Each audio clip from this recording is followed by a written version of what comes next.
Majo John Madden Juanito in Acapulco, Mexico. It's about 5 in the morning. I just told a really important story to me and maybe to other people from 5 years ago that has been documented. I put it on video, but 5 years ago, and wasn't even on YouTube then. I have no idea where that video was, so I retold the one story, and it reminded me of another important story from that same experience.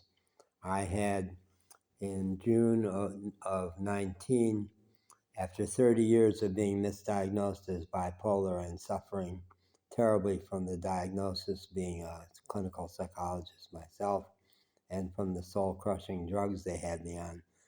In June of 19, I woke up and got better. Just was happy. And when the COVID hit Asheville in February of 20, I left the city of Asheville and my subsidized senior apartment building and went to the mountains and bought a camper van and spent a year roaming around the high mountains of western North Carolina, which are so spectacular. And thought I'd going to be there forever. It turned out I got allergic the second spring out there and had to leave. But this was September of 20, and the hospital where I went. So I was back in Asheville visiting a friend. He was homeless. I was hanging out with homeless people. One of them smashed me in the face, and he had an infamous punch, and I was instantly in a concussion and did have a broken nose and showed up at the local psych hospital, the local big general hospital, looking for attention. And they looked in the chart. I had a history of psych hospitalizations, and I said to them, I'm a little disoriented. I'm sure I've got a concussion. They saw I was disoriented, saw a history of psych, and put me on psych ward. So the story I told earlier was an encounter with a security guard there. This was before that. This was my first night on the psych unit. And that hospital had recently been acquired, maybe a year before, had been acquired by a profit hospital chain that was stripping people of their hours or making them work long hours but not giving them enough hours to survive. And the nurses had unionized, so it was double trauma. It was the COVID, the whole hospital was in trauma from the COVID, and the nurses had unionized and were locked in battle with the hospital. So it was a very, very traumatized place. And I had been on this psych unit, this Copestone psych unit before, and at times it had been a pretty therapeutic place, but at this point it was not.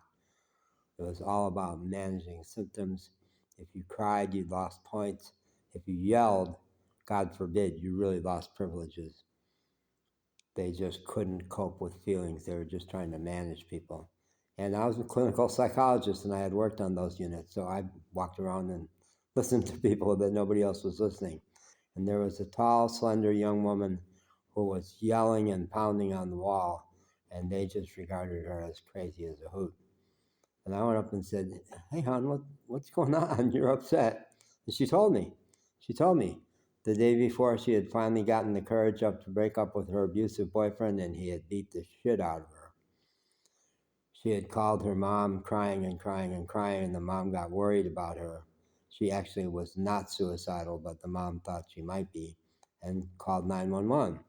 And here's why 911 calls should not always be answered by cops, because cops went out, and within 2 minutes, she was flat on her face with her hands behind her back in handcuffs.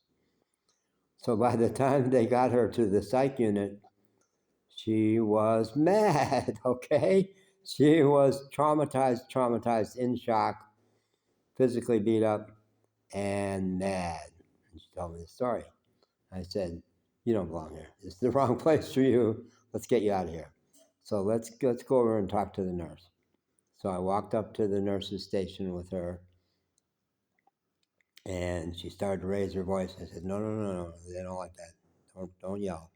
So she was starting to tell the story, and a security guard comes out and says, HIPAA, privacy, you don't belong here. This is service. And I said, actually, I'm the one person on this unit who gives a shit about this girl, and I'm Stan. She's my friend, and she needs to tell her story. So I didn't say, leave me the fuck alone, asshole. But I essentially said that. And she told her story, and she got out there. She was out in 2 hours. So that was a good experience for lots of reasons.